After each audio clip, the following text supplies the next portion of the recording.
E vamos de loucura do Evangelho mais uma vez, mergulhando aí no estudo nas cartas de Paulo à igreja de Corinto.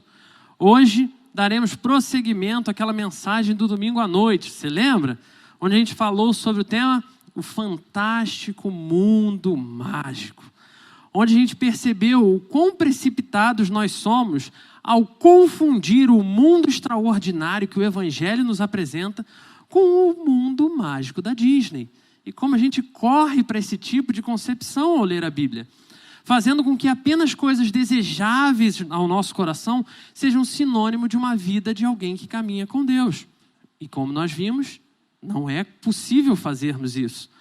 Enquanto coisas que pareçam indesejáveis, necessariamente para muitas pessoas ainda significam uma vida afastada de Deus, ou uma espécie de punição. Afinal de contas, se a gente está passando problema, se está difícil, a gente deve ter feito alguma coisa errada.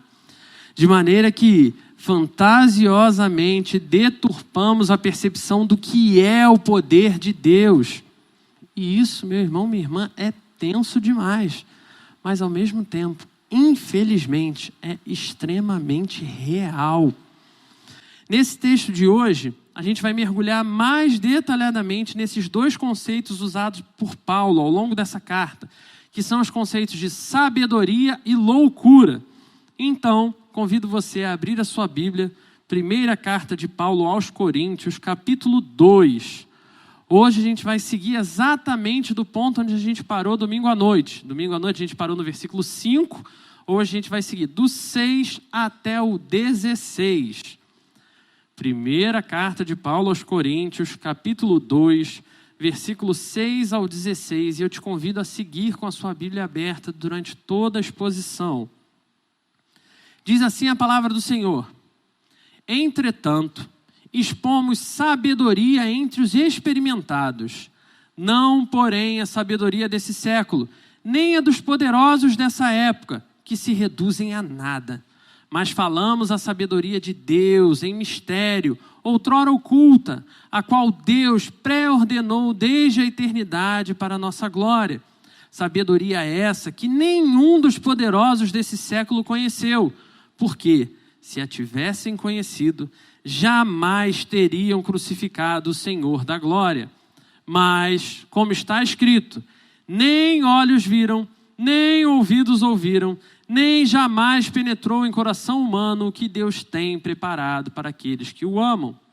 Mas Deus nolo revelou pelo Espírito, porque o Espírito a todas as coisas prescruta, até mesmo as profundezas de Deus. Porque qual dos homens sabe as coisas do homem, senão o seu próprio espírito que nele está? Assim, também as coisas de Deus, ninguém as conhece, senão o Espírito de Deus. Ora, nós não temos recebido o Espírito do mundo, e sim o Espírito que vem de Deus, para que conheçamos o que por Deus nos foi dado gratuitamente. Disto também falamos, não em palavras ensinadas pela sabedoria humana, mas ensinadas pelo Espírito, conferindo coisas espirituais com espirituais. Ora, o homem natural não aceita as coisas do Espírito de Deus, porque eles são loucura, e não pode entendê-las, porque elas se discernem espiritualmente. Porém, o homem espiritual julga todas as coisas, mas ele mesmo não é julgado por ninguém. Pois quem conheceu a mente do Senhor que o possa instruir? Nós, porém, temos a mente de Cristo. Que texto incrível, ou como diz o nosso pastor, sensacional. Né? Com ênfase aí no 100. Sensacional. Mas ao mesmo tempo, temos uma diversa gama de expressões utilizadas por Paulo nesse trecho que a gente leu agora, que serão essenciais para a nossa compreensão de todo o conteúdo da carta que a gente vai seguir estudando aí nos próximos meses. Então, foco no foco. E vamos tomar nota para poder compreender os fundamentos dos ensinos de Paulo a esses irmãos da igreja de Corinto. A primeira coisa a esclarecer nesse texto é a distinção abordada por Paulo entre a sabedoria humana e a sabedoria de Deus, para que ninguém saia por aí usando aquela desculpa esfarrapada, né? Quase que não sai, ao falar da própria fé. Quando alguém se aproxima, faz aquelas indagações complexas, né? Como é que é esse negócio que Deus é um, mas na verdade são três? Como é que é esse negócio aí de que Deus teve que morrer para você poder ter vida? Cara, que loucura! E aí você vira para a pessoa como grande, né? Se enche lá do poder de Deus, do Espírito do Senhor e diz, são mistérios. Você não vai entender. E é aqui que mora o problema. Porque, na verdade, o que a gente acaba observando é que muitas das vezes que as pessoas usam ferramentas desse texto para dar esse tipo de resposta, na verdade, só sinaliza uma tremenda preguiça em ler a palavra do Senhor. Ou ainda, um completo desconhecimento de quem é o nosso Senhor, de que Deus nós servimos. E aqui eu deixo para você, se é o seu caso até então, uma grande dica. Procura o discipulado. Lá a gente trata de muitos desses aspectos, para que de fato a gente possa crescer e dar respostas coerentes. Então, voltando para o nosso texto, logo nos versículos 6 e 7, vemos esse contraste entre sabedoria de Deus, como aquela exposta aos experimentados, e a sabedoria de Deus ainda como aquela falada em mistério, e que antes era oculta de todos nós. Enquanto isso, a gente vai ter na sabedoria humana aquela que seria a sabedoria restrita a esse século, a sabedoria dos poderosos da terra. E, embora sim seja sedutor mandar aqueles chamados genéricos, né? Tipo, Deus quer que tenhamos sabedoria espiritual. Então, abra mão dos estudos dessa terra. Matemática não é de Deus. Física não é de Deus. Ainda bem que o Hudson não está aqui na igreja, é professor, né, de matemática, física, química, enfim. Esquece faculdade, esquece esse negócio de sabedoria humana, de trabalhar aqui, né, de crescer, porque isso tudo é sabedoria dessa terra. Ao invés da gente abordar e olhar para as coisas dessa forma extremamente superficial, genérica, que de novo não tem nada a ver com o que Paulo está falando, nós temos a oportunidade de entender essa distinção. O que Paulo se esforça para nos mostrar nesse texto dessa manhã é a completa insuficiência da sabedoria desse mundo, ou a sabedoria humana, né, na realização da nossa salvação. E de fato, vamos parar para pensar, você saber matemática, você ser doutor em biologia, não vai mudar 1 milímetro da sua condenação eterna na direção da salvação. Apenas a sabedoria de Deus, de maneira completa e suficiente, pode nos preencher do poder de Deus. Logo, parte das dissensões vividas pela igreja de Corinto era mero fruto dessa sabedoria mundana. Sabedoria que Paulo vai alertar ao longo da carta, dizendo, esta sabedoria tem dominado a igreja. E essa sabedoria mundana que tem dominado a igreja vai levar a igreja à destruição. Como vimos no último domingo, pela manhã, todos aqueles que foram chamados a compor esse grande reino de Cristo, todos quantos somos igreja de Cristo, temos o Cristo crucificado como centro da nossa fé. E isso é inegociável. E como inegociável, é algo que para quem está lá do lado de fora é uma loucura. Para a sabedoria terrena isso não faz nenhum sentido. Um Deus todo-poderoso, primeiro inventar de nascer humilde, num lugar pobre, viver humilde, muitas vezes passar escassez de fome, comida e outras coisas mais, viver uma vida de cuidado e dedicação às pessoas ao seu redor, sendo que ele mesmo devia viver cansado naquele corre-corre.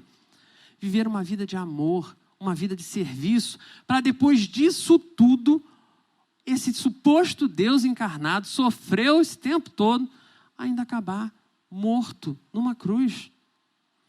Morto, assassinado da maneira mais cruel da época, símbolo de maldição. Não tem como isso não soar loucura. Mas é essa loucura terrena que Paulo chama de sabedoria divina. Pois apenas a maturidade recebida do Espírito pode sim nos levar a olhar para eventos aparentemente catastróficos, como esse da crucificação de Cristo, e encontrar em eventos assim graça e salvação.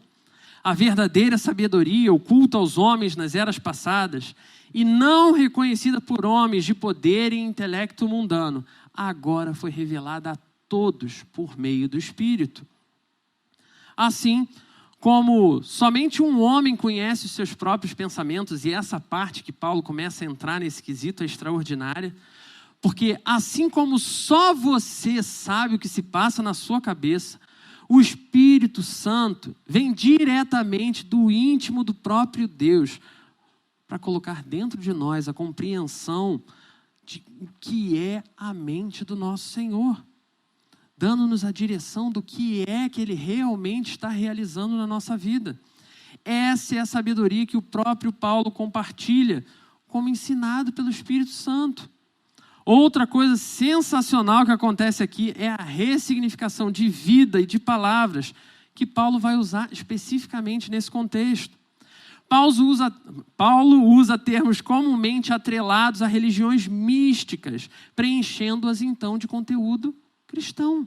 Ele usa os jargões usados lá na cidade de Corinto para mostrar como Deus justifica até aquilo da forma correta, no melhor uso das suas habilidades missionárias.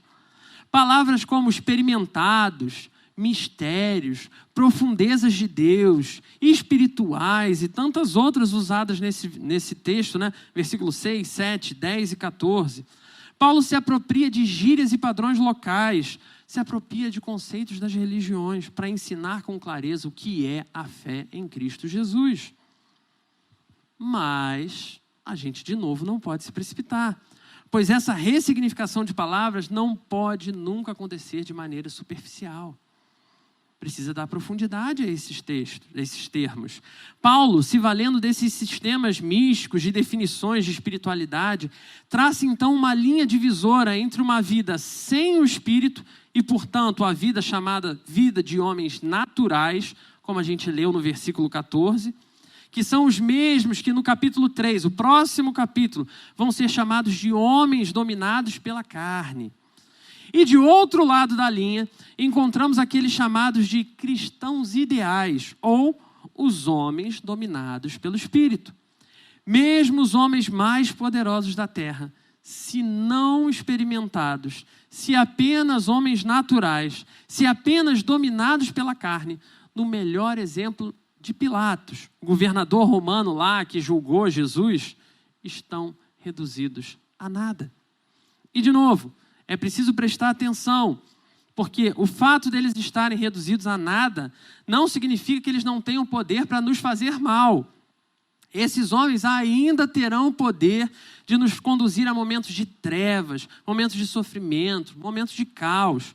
No entanto, para todo aquele homem e mulher espiritual que encontrou no Espírito Santo de Deus a ressignificação da sua vida, os mesmos momentos mais tenebrosos não caracterizam a derrota do nosso Senhor. Pelo contrário, Ele disse que Ele já venceu e com Ele nós venceremos. De maneira que mesmo quando parecia que as lideranças judaicas tinham vencido ali, convencendo e conduzindo Pilatos à execução de Jesus, aquele ato de condenação e morte fazia parte do grande plano divino de redenção e vida. O plano secreto de Deus tornava-se público diante de olhos humanos. O sacrifício perfeito seria a condenação e morte maldita do nosso Senhor Jesus Cristo na cruz. Mesmo os piores poderes das trevas sucumbem diante do poder do nosso Senhor. Mesmo os piores poderes da terra são apenas ferramentas para a execução do plano de Deus, que já veio escrito desde a eternidade, aperfeiçoando o seu povo, para que no momento certo, no dia grande e glorioso do nosso Senhor, nós possamos experimentar todas as plenitudes da presença dEle. Sabedoria essa que o homem natural não é capaz de compreender pelos sentidos naturais. Apenas o próprio Espírito de Deus pode nos fazer enxergar a sabedoria de Deus apresentada diante de nós ali na cruz. Essa é a grande revelação do versículo 10. Que esse mesmo Espírito de Deus, o meio pelo qual recebemos a sabedoria divina, é o Espírito que nos conduz às profundezas de Deus. Muitos sábios da época de Paulo consideravam Deus profundo demais, Deus difícil demais de entender. de maneira que facilmente ele era tido como incompreensível. O argumento de Paulo, no entanto, é de que, embora Deus seja esse Deus incompreensível, profundo, complexo e, portanto, inacessível ao homem natural, nós somos capacitados pelo seu Espírito a conhecê-lo intimamente, como podemos ver descrito no versículo 12 dessa carta. Nos versículos finais, do versículo 13 ao 16, vemos a aplicação desses conceitos espirituais e naturais, apontando apenas para uma coisa essencial na vida de todos os homens e mulheres: a mente de Cristo. Só quem tem a mente de Cristo, só quem tem o Espírito de Deus, só homens e mulheres experimentados, só homens e mulheres espirituais, só esses compreenderão beleza, graça e salvação no ato atroz e maldito, como a crucificação de Cristo. Texto explicado, te convido agora a aplicá-lo à sua vida, com o seguinte tema. Preparado para anotar para o nosso núcleo? O poder e a mente. O poder e a mente. Acho bem curiosa a forma quando a gente fala de poder, né? Porque geralmente a gente faz poder parecer algo ruim. Não sei se você já se deu conta disso. Pensa comigo. Olha as frases que a gente adora repetir. O poder cega.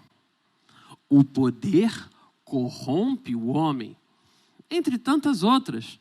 Está chegando a eleição. Quantas e quantas vezes você já ouviu, já disse e até já vivenciou experiências de boas pessoas que chegaram ao poder e sucumbiram?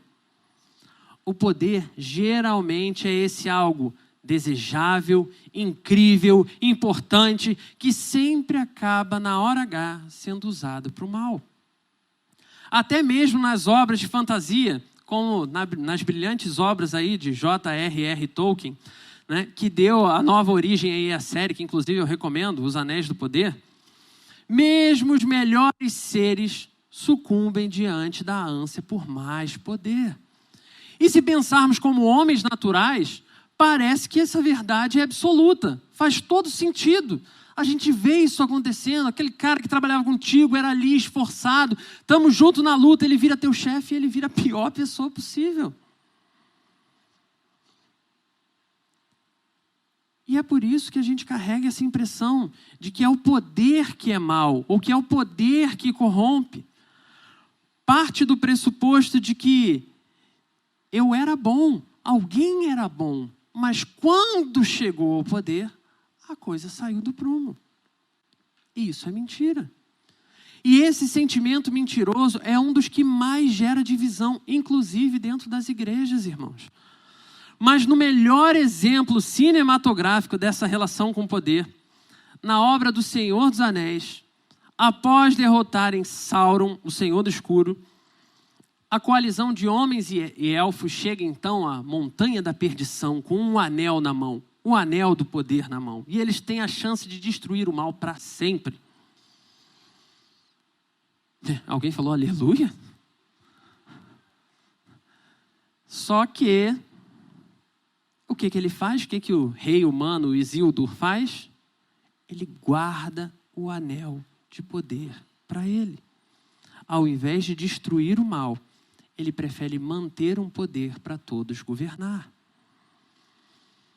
E é interessante porque ao longo de toda essa obra, esses 3 livros, a gente vai ver esse mesmo tema central, falando de como o poder afeta a corrupção que já existe nos corações. E como essas pessoas que já eram influenciadas pela corrupção, de acordo com o poder, a proximidade com o poder, vão vendo isso cada vez mais aflorando. Essa corrupção faz emanar caos e destruição. O poder é só um potencializador. Por isso, nos versículos 4 e 5, Paulo é tão direto em afirmar: a minha palavra e a minha pregação não consistiram em linguagem persuasiva de sabedoria, mas em demonstração do Espírito e de poder, para que a vossa fé não se apoiasse em sabedoria humana, e sim no poder de Deus. Uma fé baseada unicamente na sabedoria humana vai continuar nos mantendo numa dinâmica firme rumo ao inferno. por melhor que a pessoa seja. Com poder ou sem poder. Porque a corrupção já está ali. Portanto, existe uma relação indissociável da vida cristã com o poder de Deus, irmãos. Paulo levando a bandeira de que quão dependentes nós somos desse poder e o quão relevante é entendermos a nossa dependência para compreender até mesmo as coisas mais básicas da fé. Senão, não vai fazer sentido e vai continuar parecendo loucura para nós, mesmo membros de igreja. E assim a gente chega ao nosso primeiro ponto da reflexão. Preparado para anotar? Volte ao básico. Primeiro ponto, volte ao básico. Confesso de que, quando eu pensei em como definir esse primeiro tópico, meu intuito era colocar algo do tipo que, você já sabe, Era algo tipo, tome banho todos os dias, ou escove os dentes 3 vezes ao dia, lave as mãos antes de comer, ou qualquer coisa que fosse bem básica do dia a dia. Mas, infelizmente, até mesmo essas coisas que parecem mais básicas, que parece que todo mundo faz, têm se tornado coisas questionáveis. Basta você pegar o ônibus 8 horas da manhã, amanhã, e você vai perceber que banho não é pré-requisito para todos. Coisas básicas que são ignoradas. Voltar ao básico é o ponto de partida para qualquer homem, qualquer mulher, em qualquer momento da vida. No nosso texto, voltar ao básico significa voltar à origem de toda a nossa fé. Voltar aos pressupostos mais básicos das nossas convicções religiosas. Por isso, deveria nos levar à realidade apresentada nas Escrituras, do início ao fim. Do quão falho, do quão corrupto eu e você somos. E por conta disso, dessa corrupção, somos incapazes de nos achegar a Deus, de buscar qualquer coisa de Deus por nós mesmos. Não existe poder, não existe grandeza que nos dê esse direito de maneira nenhuma. Nós nunca mereceremos a graça de Deus, nós nunca mereceremos ser salvos, não importa o quão bom você acha que você é. Nossos feitos pecaminosos sempre serão excedidos. Nossos feitos pecaminosos sempre excederão nossos feitos santos, por mais que você se empenhe. Quando nos esquecemos do básico, passamos a articular toda a nossa fé como algo orientado para o nosso bem, para a realização dos nossos desejos, e a gente começa a projetar coisas. Senhor, eu vou fazer o jejum de Daniel, o Senhor me dá uma moto. Senhor, eu vou fazer isso, eu quero ser mais aquilo. E não é uma troca. Nunca foi. E aí passamos a viver uma outra coisa que a gente passa a chamar de fé, que nada tem a ver com a fé cristã. Embora a gente possa passar aí a falar de Cristo no nosso dia a dia, entoar louvores na nossa casa. Afinal de contas, tinha louvor tocando até em bar há pouco tempo. A gente possa, de fato, viver até uma vida com certa ética e moral cristã. Essa compreensão tem de fato nos cegado, tem de fato aberto aí tudo que a corrupção do nosso coração precisa para expandir nessa ânsia de poder. É isso que tem nos impedido de viver em submissão a Deus. Paulo nos orienta o quão dependentes nós somos. Voltar ao básico é lembrar de toda essa dependência. Somos nada e dependemos de algo divino para poder ser alguma coisa. Porque apesar de todo o conhecimento e sabedoria que você obteve ou desenvolveu, nada disso será o suficiente para te salvar. Nem conquistas, nem realizações ou mesmo dinheiro nenhum. Nada que possamos fazer ou conquistar poderá nos salvar da ira vindoura. Mas Deus pode. E o ponto de partida é reconhecer que esse poder salvífico só existe na pessoa de Jesus Cristo. E é aplicado a nós pelo Espírito Santo de Deus. O poder está em Deus. O poder vem de Deus nas nossas direções para nos salvar. Inclusive nos salvando de nós mesmos. Todo santo dia. Então, se refletir sobre o poder nos leva de volta para o básico, nesse próximo ponto, precisamos pensar no que, então, a mente nos leva. Porque, se você se lembra, é o poder e a mente. Porque se você tiver uma mente criativa como a minha, facilmente você vai parar em Nárnia. Começa com qualquer conversa e quando você vê, você já está viajando. Então, assim como somos dependentes do poder de Deus para sermos salvos, para sermos redimidos, para sermos transformados e para a gente conseguir prosseguir em santificação, também somos dependentes desse poder para viver como homens e mulheres espirituais. Mas não mais com a mesma mente corrupta de antes, mas agora com o desafio de viver com a mente de Cristo.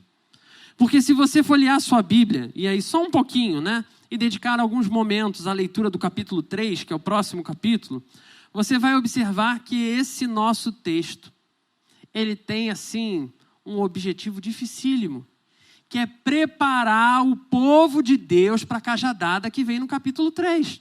Então, meu irmão, se prepare, porque chegaremos no capítulo 3. Paulo está fundamentando o básico, para que reestruturados e conduzidos com a mente de Cristo, sejamos então capazes de olhar com maturidade para as advertências que vão ser colocadas.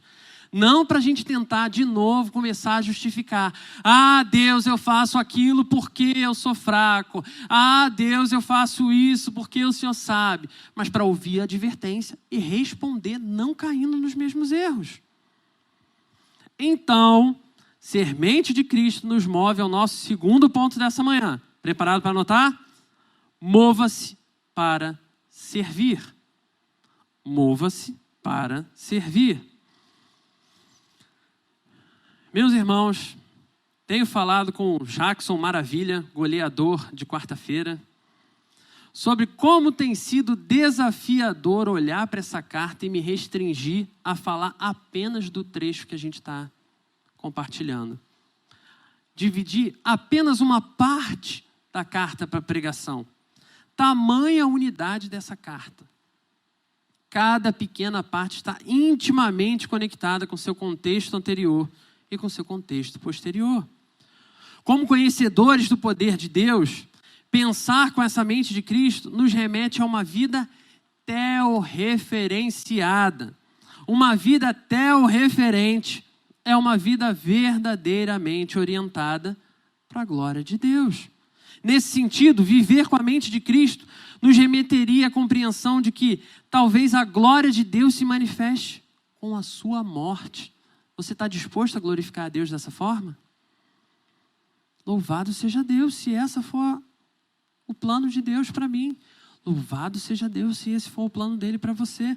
Esse é o motivo pelo qual homens e mulheres vivem ainda hoje, nos nossos dias, diariamente, entregando sua vida em diversas missões, em ambientes extremamente hostis à fé cristã. Mas certamente, meu irmão, minha irmã, e aqui eu não estou entrando de novo em Nárnia, né? Pelo contrário, certamente não somos todos chamados a viver esse ministério, exatamente esse ministério. Mas assim como nem todos são chamados a entregar as suas vidas dessa forma, nem todos serão chamados a ser ricos e prósperos. Guarda essa aí no seu coração. Assim como nem todos serão chamados a serem casados e pais de multidões. E parece que tudo que a gente sabe fazer na igreja é isso. Se a pessoa está namorando, casa quando? Está casado? Quando vem o filho. Vem o filho, cadê o irmão? Tem outras formas de Deus abençoar a nossa vida. Tem outras formas de Deus abençoar a nossa família.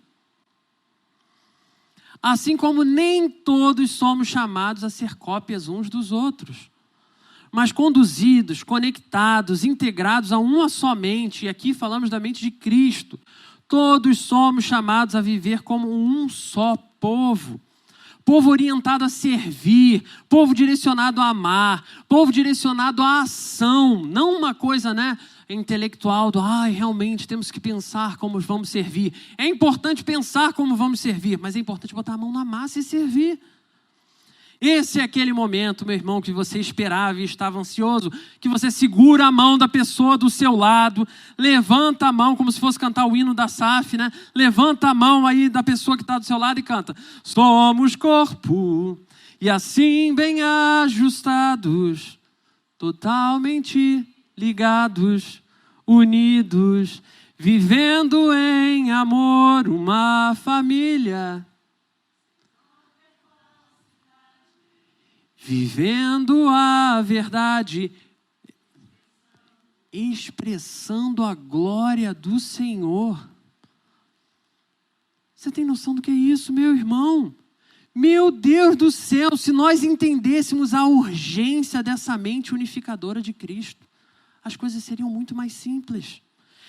Expressar a glória do Senhor é, uma vez compreendida a nossa pequenez, servir a Deus e aos nossos irmãos sem hipocrisia, sem falso altruísmo. Se eu sou chamado a ir para terras longínquas e lá resgatar as almas perdidas, que Deus te abençoe para isso. Como Deus tem abençoado o ministério do nosso irmão Helder e da sua família lá na Albânia. Devemos seguir orando pelos nossos irmãos. Se eu tenho fartura de bens, se eu tenho provisão na minha casa, se eu consigo pagar minhas contas e sobra um pouquinho, não estou falando de ser rico, eu tenho que contribuir para a expansão do reino de Cristo. Eu tenho que socorrer os necessitados que vivem ao meu redor. Não é uma questão de se eu posso ou se eu quero. Sobrou na minha casa para abençoar as casas ao meu redor. Se eu sou chamado para ser mente de Cristo, vivendo realmente unido, de maneira que nenhum dos que são parte dessa mente, nenhum dos que são parte do corpo de Cristo, jamais devem ser negligenciados, difamados ou excluídos. Não importa o quanto você não goste de algum irmão ou irmã. Você não tem esse direito. Se eu sou mente de Cristo, os que ainda caminham lá fora desse corpo glorioso, jamais devem ser nossos alvos de ódio.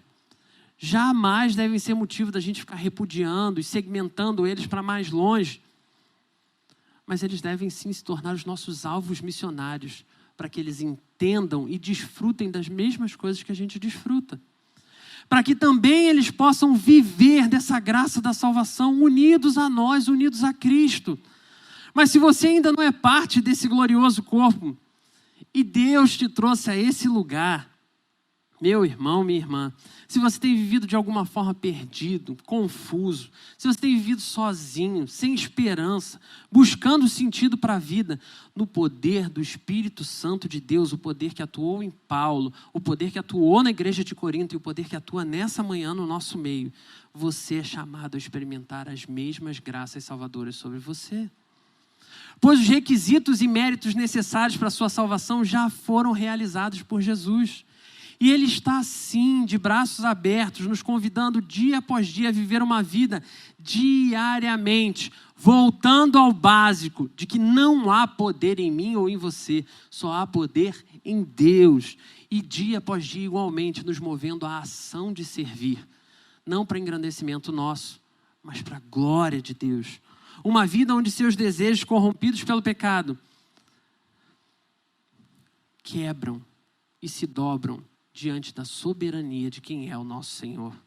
Uma vida onde seu objetivo verdadeiramente passa a ser glorificar o Senhor de todas as coisas.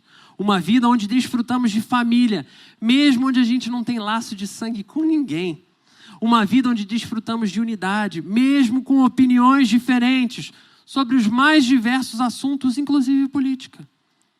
Uma vida onde desfrutamos de amor, desfrutamos de paz, na figura presente do nosso Senhor Jesus Cristo, independente de qualquer panorama que estivermos vivendo.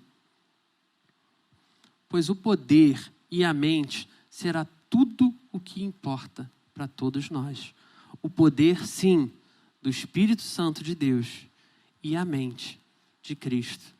Que o Senhor, nessa manhã, nos habilite a viver dessa forma e nos acenda a chama no coração para entendermos a urgência que é compartilhar essa mesma mensagem por todos os lugares por onde passarmos. Convido você a fechar os seus olhos. Vamos falar com Deus. Santo Deus, tantas coisas acontecem na nossa vida, Senhor, que facilmente nós nos cegamos. Como vimos aqui, Senhor, diante da carta que Paulo escreveu aos nossos irmãos em Corinto, é extremamente fácil, Senhor, nós nos enganarmos diante do poder. Obrigado, Senhor, porque todo o poder que nós verdadeiramente precisamos vem de Ti, Senhor.